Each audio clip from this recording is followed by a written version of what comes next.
a man of war. The Peace of Versailles. World War I was over. Every country in Europe had suffered. Among the Allies, Great Britain had lost nearly 1 million men. Another 1.5 million had been wounded, hundreds of thousands so badly that they would never again have a normal life. France had suffered even more. Almost 1.5 million French soldiers had died, with millions more wounded. Russia had lost nearly 2 million men. Italy over 500,000. Among the Central Powers, nearly 2 million German soldiers, over 1 million Austrian men, and 500,000 Turkish and Bulgarian fighters had died. The war had shattered much of the countryside. Houses were in ruins. Roads had been blown up. Coal mines had been destroyed. Now it was time to decide how these countries would recover from the war. In 1919, the leaders of the victorious countries gathered together at the immense glittering palace built by Louis XIV at Versailles, not far from Paris. Here they would try to decide what penalties Germany, Austria, and their allies would have to pay. The three most powerful leaders of the conference were Woodrow Wilson, the President of the United States, David Lloyd George, the Prime Minister of Great Britain, and Georges Clemenceau, the French Prime Minister. All three of these men had different ideas about what the peace treaty should do. Of the Allies, France had suffered the most from the war.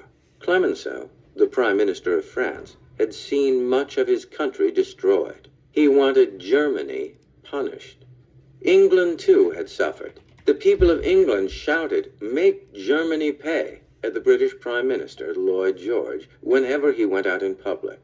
But Lloyd George was also afraid that if Germany were treated too harshly, its people would turn to communism and make another alliance with Russia.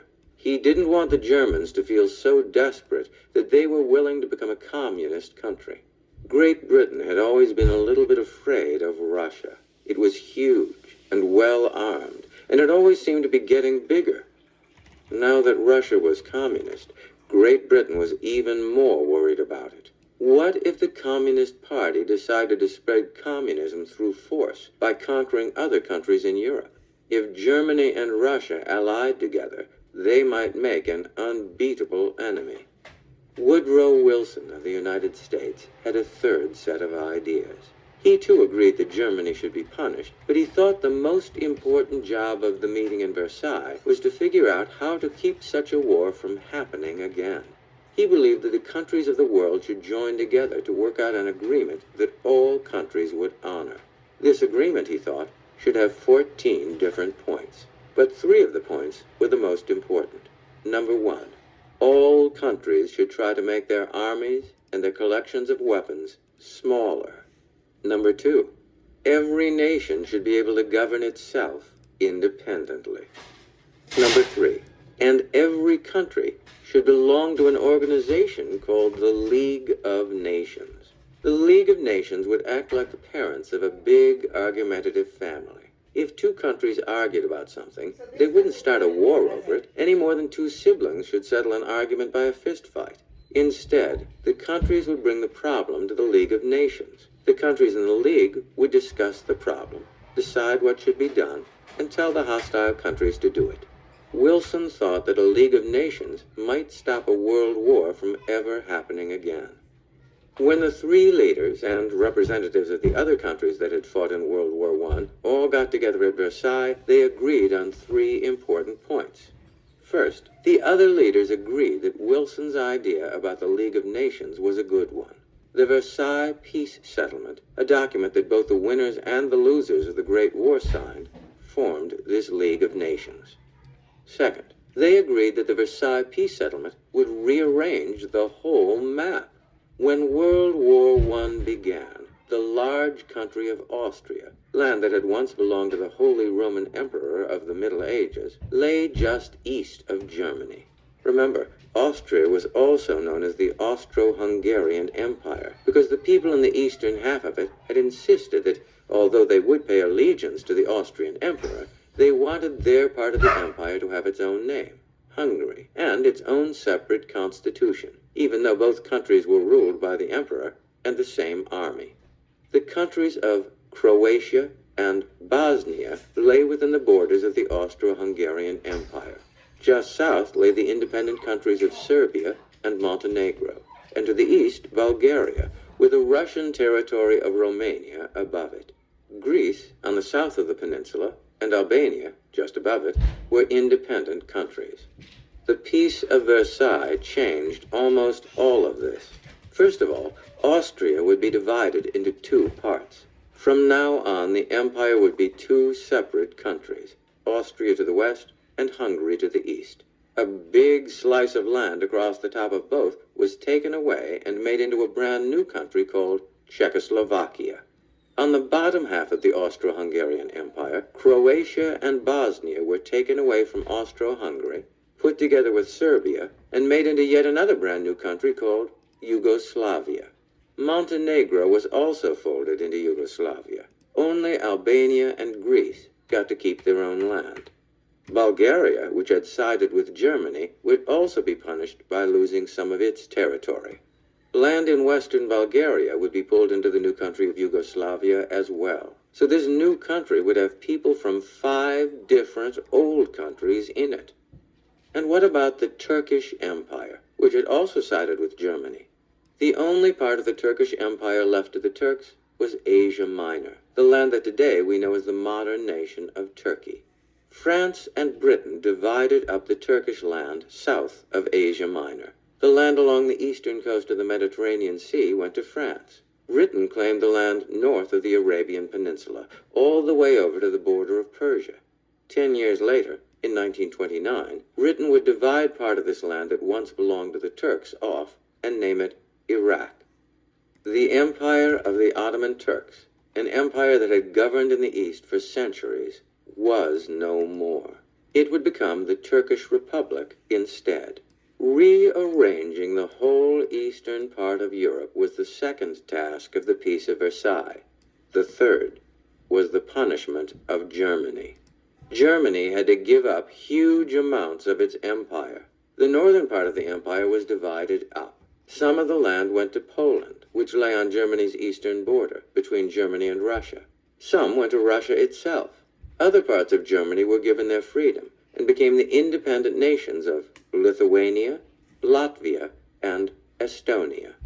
Germany would lose all of its colonies. It could never have an army larger than 100,000 soldiers. Its navy could only have 6 battleships. Germany wasn't allowed to have any air force or submarine fleet. Most damaging of all, the Germans had to agree to sign a part of the treaty called Article 231, or the War Guilt Clause. This clause said, Germany accepts the responsibility for all the loss and damage that the Allies suffered during the war, since the war was caused by Germany and her allies. This meant that Germany was solely responsible for the war and had to pay over $32 billion in losses and damages to other countries.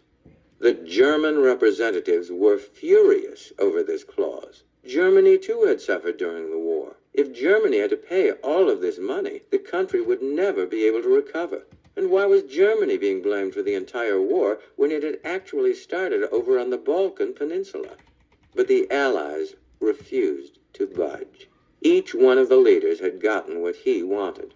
Wilson of the U.S. got his League of Nations. Clemenceau of France saw Germany punished. Lloyd George of Great Britain was happy because all of the new countries formed by the Peace of Versailles would act like a barrier between Great Britain and Communist Russia.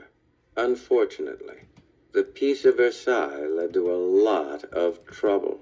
When Woodrow Wilson returned home, he wasn't able to convince the United States Congress to join the League of Nations. Congress didn't want the United States too involved with European politics. Instead, it thought that Americans should focus only on what was good for America. So the League, which had been thought up by an American president, went on without America. Most of the countries formed by the peace eventually fell apart. After all, their boundaries had been drawn by people who didn't live in them. different groups of people who didn't share the same history or the same culture had been shoved together and told that they were now citizens of the same countries. In some of these new countries, people who had hated each other for centuries were now trapped inside the same borders. And the debt imposed on Germany made it poorer and poorer, and its people more and more miserable.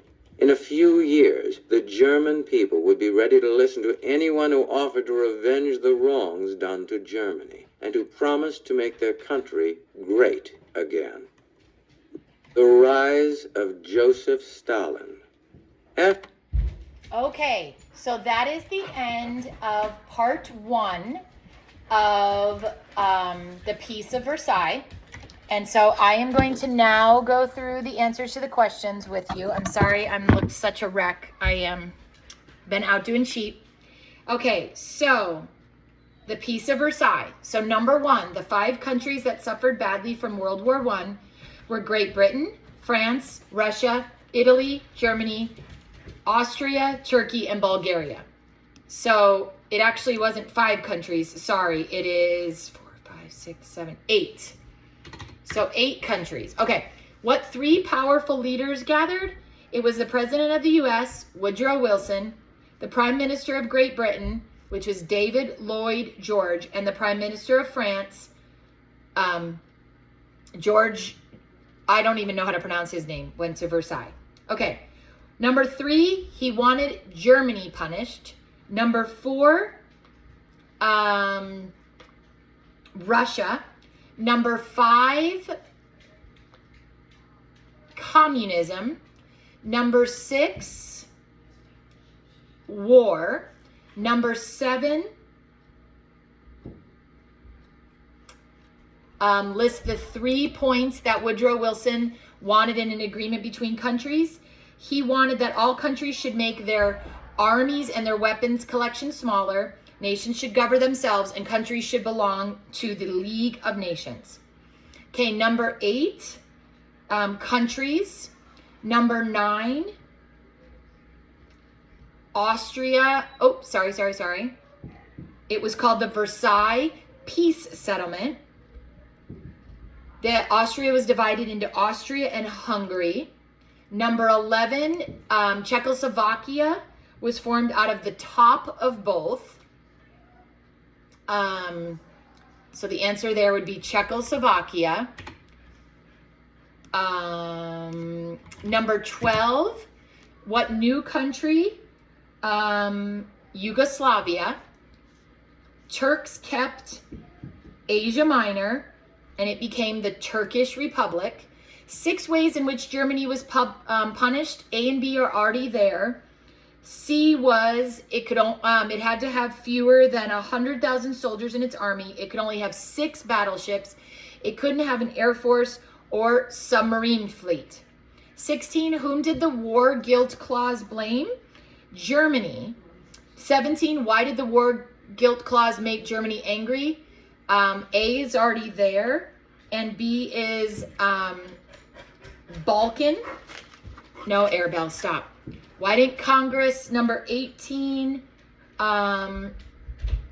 only focus on what was good for America? 19, people from different cultures had been put together inside the same borders. It grew poorer and more miserable. And then again, we're going to be discussing outlines, but if you were going to write an outline of this chapter, we would discuss the 3 leaders at the conference, then we would discuss Wilson's 3 points, and then we would discuss Germany's punishment. And those were the 6 things. So that was sort of an outline of it. And then if you're looking at your map, and this is a little bit lengthy here, but when World War I began, the large country of Austria, land that had once belonged to the Holy Roman Emperor of the Middle Ages, lay just east of Germany. Remember, Austria was also known as the Austro-Hungarian Empire because the people in the eastern half of it insisted that although they would pay allegiance to the Austrian Empire, emperor, they wanted their part of the empire to have its own name, Hungary, and its own separate constitution, even though both countries were ruled by the emperor and the same army. And remember, we're reading about this right now in the Singing Tree. So this has to do with some of the same stuff. So as I'm reading some of the names of these here, as I'm reading this to you, go ahead and put your finger on the map on these places so you can make sure you can see them. The countries of Croatia and Bosnia, which are not labeled on your map. The countries of Croatia and Bosnia lay within the borders of the Austro-Hungarian Empire. Just south lay the independent countries of Serbia and Montenegro. And just go into the east, Bulgaria, with the Russian territory of the Romania above it. Greece, on the south of the peninsula, and Albania, just above it, were independent countries. The Peace of Versailles changed almost all of this. Okay, so now look at your map. The first task of the Peace of Versailles was to divide up the Austro-Hungarian Empire. From now on, the empire would be two separate countries, Austria to the west and Hungary to the east. And it says to label Austria and Hungary on your map. So point to both of those, maybe shade them in, okay? A big slice of land, this is the second point, a big slice of land across the top of both was taken away and made into a brand new country called Czechoslovakia. And it asks you to label Czechoslovakia on your map. Number 3, on the bottom half of the Austro-Hungarian Empire, Croatia and Bosnia were taken away from Austro-Hungary, put together with Serbia and made into yet another brand new country called Yugoslavia. Label Yugoslavia on your map. Number 4, only Albania and Greece got to keep their own land. So label Albania and Greece on your map. Number 5, Bulgaria, which had sided with Germany, would also be punished by losing some of its territory. Land in western Bulgaria would be pulled into the new country of Yugoslavia as well. Label the new, smaller Bulgaria on your map. And what about the Turkish Empire, which had also sided with Germany? The only part of the Turkish Empire left to the Turks was Asia Minor, the land that today we know as the modern nation of Turkey. Label the part of the Turkish Empire that is shown on your map. That's number 6. Number 7, rearranging the whole eastern part of Europe was the second task of the Peace of Versailles. The third was the punishment of Germany. Germany had to give up huge amounts of its empire. The northern part of Germany was divided up. Some of the land went to Poland, which lay on Germany's eastern border between Germany and Russia. Label Poland on your map. Number 8, some went to Russia itself. Other parts of Germany were given their freedom and became the independent nations of Lithuania, Latvia, and Estonia. And it asks you to label Estonia, Latvia, and Lithuania on your map. So locate those. And then label the new and smaller Germany on your map is number 9.